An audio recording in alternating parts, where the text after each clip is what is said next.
খেয়াল করে দেখবেন, প্রেমিক যুগলদের প্রায়ই দেখা যায় রেস্টুরেন্টে, পার্কে, কিন্তু স্বামী স্ত্রী খুব কম পাবেন। এটা অপ্রিয় হলেও সত্য।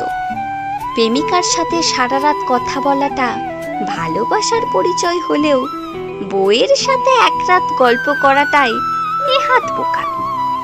প্রেমিকার লাল গোলাপ পছন্দ বলে সারা দুনিয়া এক করে লাল গোলাপ হাতে দিতে ব্যস্ত প্রেমিক, কিন্তু বউয়ের জন্য কখনো একটা লাল গোলাপের আবদারে তার আদিক্ষেতা লাগে। প্রেমিকার হাতে বিস্বাদের খিচুড়িও অমৃত মনে হয়। মাসান্তে বউয়ের রান্নায় একদিন লবণ কম হলেই সেটা তার ভীষণ বড় অপরাধ।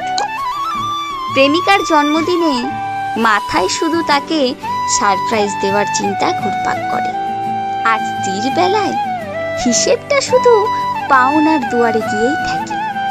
প্রেমিকার জন্য 32 মাইল দূরে গিয়ে 30 টাকার ফুচকা কিনতেও বাধে না, আর স্ত্রীর জন্য মাসে একদিন সময় বের করাটা অপচয় বলে মনে হয়।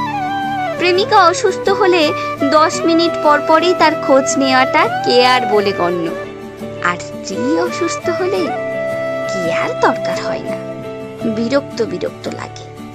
একটা অনিশ্চিত সম্পর্ককে মানুষ যেভাবে গুরুত্ব দেয়, সেটা যদি বিবাহিত সম্পর্কে দেয়া হতো, তাহলে চারিদিকে এত ডিভোর্সের ছড়াছড়ি হতো না।